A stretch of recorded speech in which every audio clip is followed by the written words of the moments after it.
नमस्कार दोस्तों, आज का टॉपिक कुछ अलग ही है कि नेपाल पर 1000 मिसाइलों का हमला किया जाए तो नेपाल का कुछ नहीं बिगड़ने वाला। उल्टा नेपाल ने यदि हमला किया तो तबाही आ जाएगी। दोस्तों, हम ऐसा क्यों कह रहे हैं? क्या कोई नेपाल युद्ध लड़ने जा रहा है? नहीं दोस्तों, पॉसिबिलिटी ऑफ फ्यूचर, भविष्य की संभावनाएं तो हैं, क्योंकि नेपाल फर्स्ट और सेकंड वर्ल्ड वार लड़ा है और अच्छे से लड़ा है। अपने घर से हजारों किलोमीटर दूर जाकर दुश्मनों के घर पे घुसकर दुश्मनों को मारकर और जीत हासिल किया है। यानी फर्स्ट और सेकंड वर्ल्ड वार नेपाल लड़ा है। तो हम ये कैसे मान ले कि जब तीसरा विश्व युद्ध होगा तो उसको नेपाल उसमें इन्वॉल्व नहीं होगा या उसको नहीं लड़ेगा? यानी संभावनाएं तो हैं कि नेपाल तीसरे विश्व युद्ध में लड़ेगा।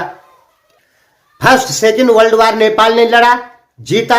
नेपालियों में पूरा विश्वास भरा हुआ है कि हाँ, हम लड़ सकते हैं और जीत हासिल कर सकते हैं। क्यों भरा हुआ है विश्वास? क्योंकि फर्स्ट और सेकंड वर्ल्ड वार में नेपालियों ने लड़ाई लड़ी है और जीती है। यही विश्वास आज तक नेपाल की जो दूसरी पीढ़ी भी या तीसरी पीढ़ी भी आ गई तो उनके अंदर भी यही विश्वास मौजूद है कि हम लड़ सकते हैं और दुश्मन को हरा भी सकते हैं। और दोस्तों, दुश्मन कोई भी हो सकता है। जो दुनिया में माहौल बन रहे हैं, जिस प्रकार लड़ाई का माहौल बन रहा है, तो नेपाल इससे अछूता नहीं रह पाएगा। फर्स्ट और सेकंड में मित्र राष्ट्र और धुरी राष्ट्र बोले जाते थे, तो वही कंडीशन है आज भी। तो नेपाल चाहे मित्र राष्ट्रों की तरफ से जाए चाहे धुरी राष्ट्रों की तरफ से जाए, एक ने एक खेमा तो चुनना ही पड़ेगा। और जब एक खेमा चुनेगा तो युद्ध होगा ही होगा। आजकल जो ग्लोबल पॉलिटिक्स है उसमें अछूता रहना बहुत मुश्किल है नेपाल का, ठीक है। यानी एक न एक धड़ा चुनना ही पड़ेगा। तो इसी पर हम बता रहे हैं कि नेपाल पे बहुत सारे मिसाइलों का अटैक किया जाएगा तो नेपाल को नुकसान नहीं होगा।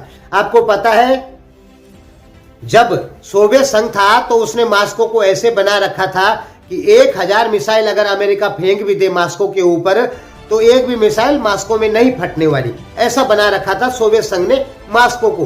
हालांकि रूस ऐसा नहीं बना पाया क्योंकि रूस के पास में पैसे की कमी पड़ गई और जो टेक्नोलॉजियां उस समय थी वो टेक्नोलॉजियां पुरानी होती गई और आज मास्को उतना सुरक्षित नहीं है। हालांकि है, लेकिन उतना नहीं जितना सोवियत यूनियन के समय में था।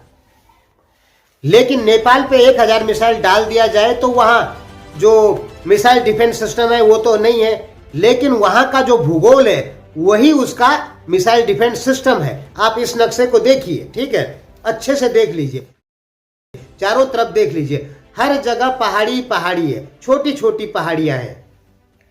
जहां जाइए पहाड़ियां पहाड़ियां। नेपाल का तो बहुत कम एरिया है प्लेन एरिया में, ज्यादा करके पहाड़ी एरिया।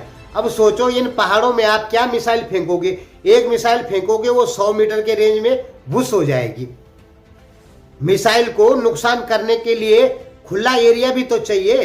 जब खुले एरिया में ना मिसाइल ज्यादा नुकसान करती है।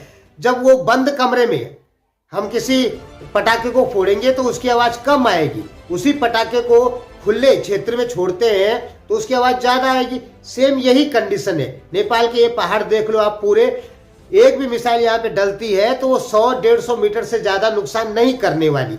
जिस मिसाइल की कैपेसिटी 1000 मीटर तक नुकसान करने की होगी, 2000 मीटर तक होगी, 7 किलोमीटर 7000 मीटर तक नुकसान करने की होगी, उस मिसाइल को यदि आप नेपाल में फेंक देते हैं तो लास्ट से लास्ट 500 मीटर तक ही नुकसान कर पाएगी, क्योंकि चारों तरफ तो फिर पहाड़ लग जाते हैं।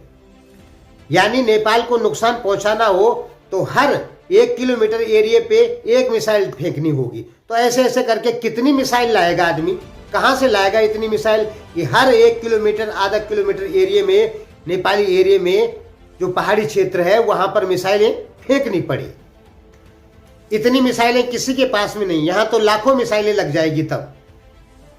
यानी आप सीधा ये समझ लीजिए कि नेपाल का भूगोल नेपाल की रक्षा मिसाइल और बमों से करता है। नेपाल में जो प्लेन एरिया में लोग रहते हैं, बाय द वे नेपाल की कभी चीन या भारत से लड़ाई हो गई, उदाहरण मानते हैं, एग्जाम्पल मानते हैं हम लोग, भले ऐसा नहीं होगा लेकिन हो गई, हो भी तो सकता है, पॉसिबिलिटी है ना भविष्य में।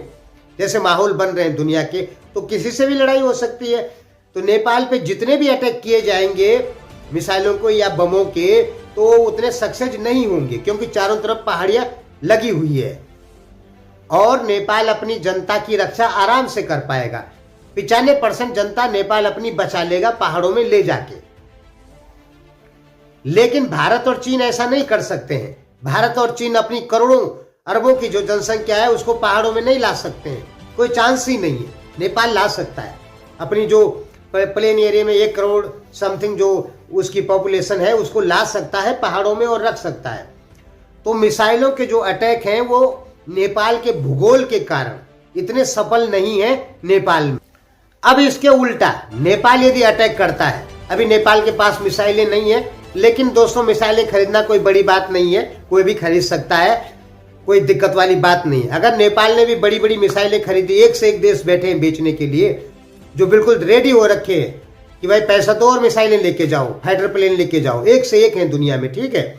अगर नेपाल ने मिसाइलें खरीद ली और अपनी बड़ी बड़ी चोटियों पर रख दिया, ऊपर ऊंची ऊंची चोटियां जो संसार में 8 चोटियां हैं वहां रख दी, वहां से भारत चीन कहीं पर भी फेंक दी, तो नुकसान होगा कि नहीं होगा?